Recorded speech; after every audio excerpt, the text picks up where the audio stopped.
Hi. Good evening.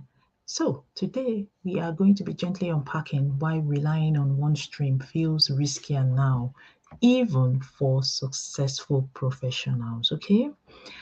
Right. So, yesterday, oh my goodness.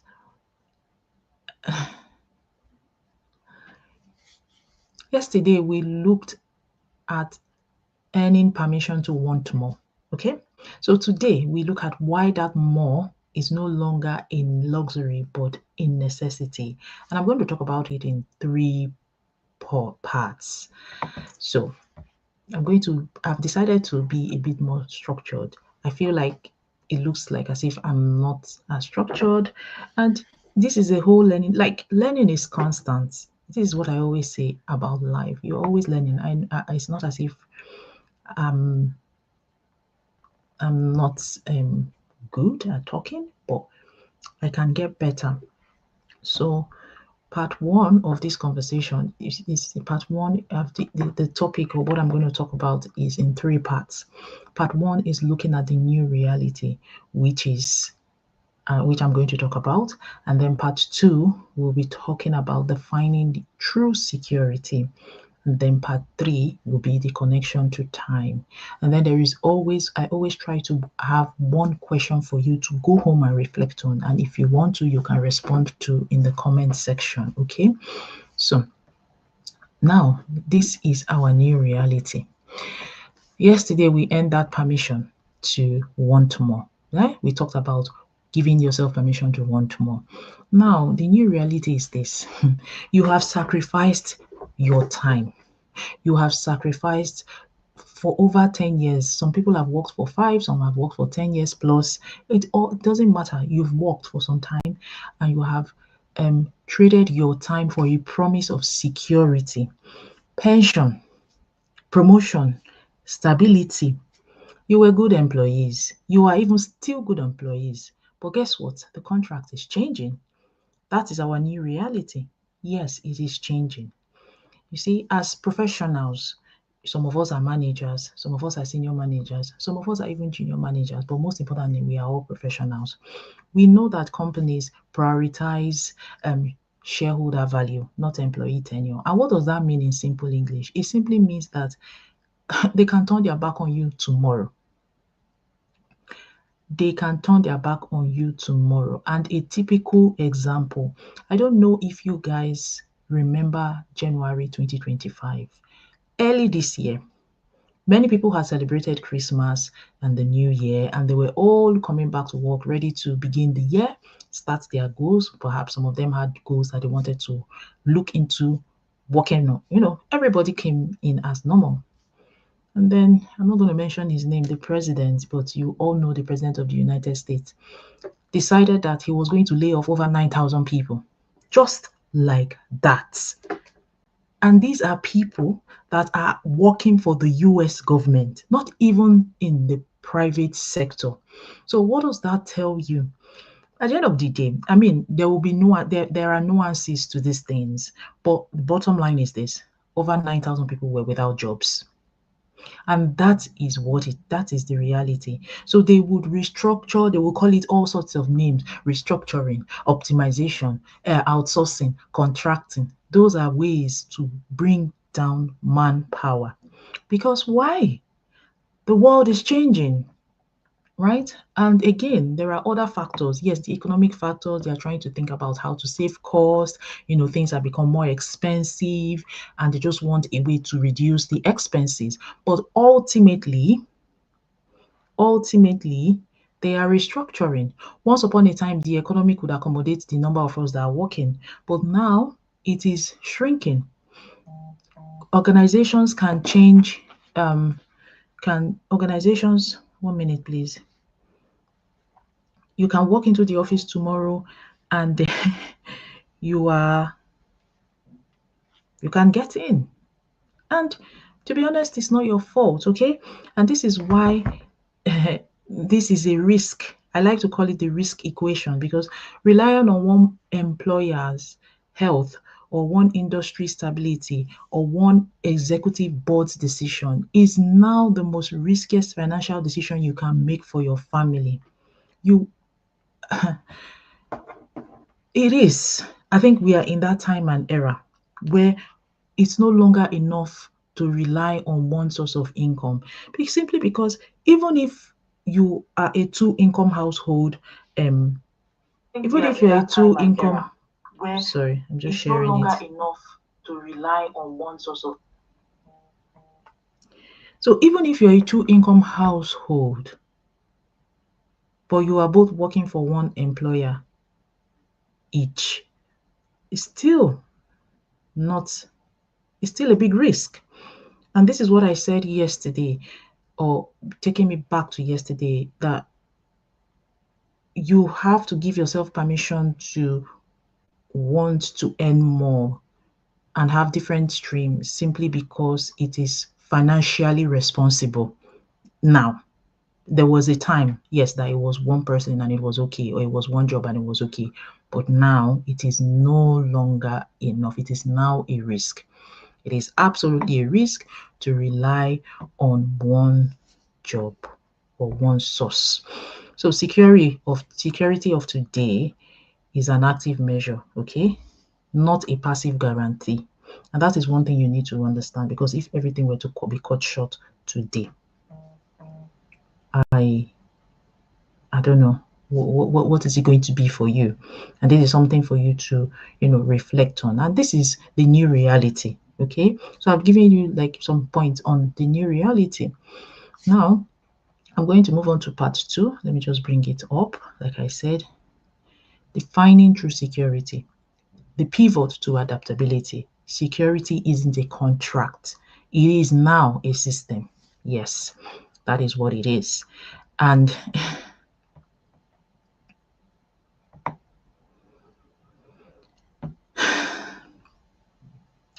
true security really does lie in adaptability. That is what it is. You have to be adaptability. You have to be flexible. You cannot be rigid-minded. You cannot be rigid and say, oh, I'm an engineer. That's all I know how to do. That's how I know how to earn. And that's the only thing I will ever do. There are robots now that are being prepared or that are being built that can do most of the work that engineers are doing. So true security lies in adaptability. Now, your ability to earn an income regardless of what happens to your employer or industry. That is what adaptability is. So if something were to happen to me today, right, I know that I have another source. Okay? And that is what adaptability is. So the 3 pillars of modern security are, it is very vital that you understand that right now, today, this period, this era, 2025, or maybe since 2020, since the pandemic, the 3 pillars of modern security has changed to having skills, okay? Skills that are valuable outside of your current job description. Please note that outside. That is number 1 pillar. You need to learn a new skill. It doesn't matter what you are right now. Learning a new skill might just be that your saving grace. Yes, that new skill, and not just any skill, relevant skill in today's world. 20 years ago, there was no internet. Well, there was, but it was too expensive. It was out of reach. But now, it is within reach. Everywhere you go, there's 5G. Very soon now, they will tell you there's 6G that is running at the speed of light, the internet. But my point is connectivity is real. It is now massive. Before, you have to write a letter and post and wait for days before it gets to the destination and reach the individual that you want. But now, a simple call or WhatsApp message, you've connected to the next person in over 20,000 miles away from you. So your skill outside of your current job has to be relevant in today's society. That is one of the pillars of modern security. We are living in modern times. We are living in a technology advanced time. And it's important, it is extremely important that you are building skills outside of your current job description. Because what's to say that something will not be developed to take away your job?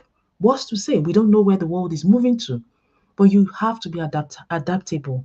And that's why the skills, you need to build skills, great skills, skills that are relevant. That's the key.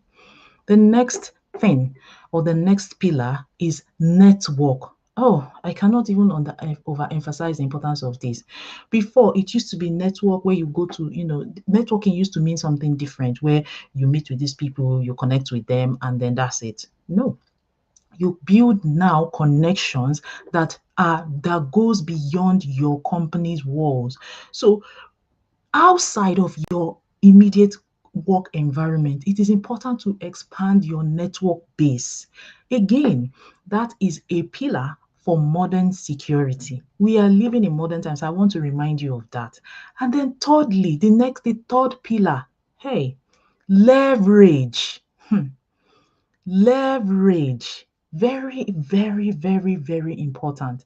I cannot it is called, some people call it leverage, some people call it smart working, some people call it systems. Whatever it is, having a system that generates income without requiring you to trade your hours for dollars cannot be overemphasized. So for some people, they invest in stocks, which is also one way, passive. But for some people, they leverage systems that have already been put in place. And these systems have been built in such a way that they are majorly automated. Now, don't get me wrong, in the previously or many years ago, there would have been systems, but they would not be as fast as it was right now, as it is right now. So now we have systems. This system, the others, systems that have been put together that you don't even need to. In fact, today, do you know, today you don't need to build a business from scratch. No. If you ever want to do a business, you just need to look around and find a business that is already packaged for you and you just leverage on. And do you know how many hours of time that saves you? Do you know the manpower, the cost is saving you? Again, all because of technology, advancement in the world, things are just changing very fast. And that is the reason. That is the reason why you need to make sure that you're building these three pillars of security, because this is where the direction of the world is going to. So, and let us even face fact. As a senior manager, as a professional, as someone in your job, maybe you manage people, when you're dealing with clients, you wouldn't have them to have just one source. You would always ask them or encourage them to have backup plans. It is very vital because it is called risk management. Yes, that's what it is. Okay, what if option A doesn't work? What do we do? We have to have a plan B. And even if plan B doesn't work, then we need to have plan C. That is risk management. And that's what you do in your job, in whatever it is, even in medicine, even in engineering, even as a nurse, even as a policeman. If A doesn't get there on time, there will be a backup person that will get there. Risk management. So if you already do this in your job, how can't you do it, or why can't you think about it in your own personal finances and time? Why wouldn't you sit down and think about, oh, I need to manage my time more effectively, or I need to, take more, put a system in place to make sure that if uh, A doesn't work in terms of our finances, then B will work and C will work. Do you understand? So building a second stream of income is not a rebellious act. I've said it before, and I'm saying it again today, and you will probably hear me say it tomorrow. It is not rebellion. It is good financial responsibility or good financial governance. Okay, please don't rely on just your job or title, whatever it is. And again, I would always encourage you, go and study. I mean, so for some people, the goal is not to be wealthy, but the goal is to be comfortable, enjoy life, and live life to the fullest. And I tell you that you can take a lesson or two from the wealthy people. You can take a lesson or two from them. They don't get income from one source. They diversify their portfolio. Wealthy people never put their money in the bank. No, They don't save it. How much is savings? How much is the savings rate? It's too little. They use the money to make money. They send their money out and make it work hard for them. And that is risk management. You work so hard to put your money in a bank account. No, that is not effective management of your finances. Okay. So I'm just going to move on to part 3 just to keep it short. The goal is to be here for, I need to be somewhere. Yeah. So now at the end of it all, it's time that we are all looking for. We want to spend more time with ourselves. We want to spend more time with our loved ones. We want to spend more time with doing the things that we love. You remember in day 2, we talked about that non-negotiable time budget, and we have begun, I hope you have, set aside a time to block that time to build your leverage system. I hope you've done that. If you haven't still, please go back to my day 2 video, which was on the 2nd of November, and watch it and see how I described blocking your time. If you haven't done it, you can still do it, okay? Block your time so that you can build a system for yourself, or you can leverage an already existing system that will provide you security in the long term. Okay, so now tomorrow we are going to be looking at stillness versus burnout. Yes, this will connect your anxiety, your financial anxiety, directly to the physical, to the physical cost of the rat race. All right. So it will now basically that's what we'll be talking about. There's a link between your financial anxiety and the cost of this cycle that we are currently in, and it will highlight the need for change even more urgent. It will make it clear to you that you need to be taking things a bit seriously. Now, I always have one question to ask, and this question is this. If you lost your job tomorrow, how long could your current savings cover your lifestyles, your bills? Let me know in the comment section. Yeah, I want to know. I'm very curious. I want to know how long it is going to cover you till you find something else to do, and the impact it will probably have on you as an individual. Okay, so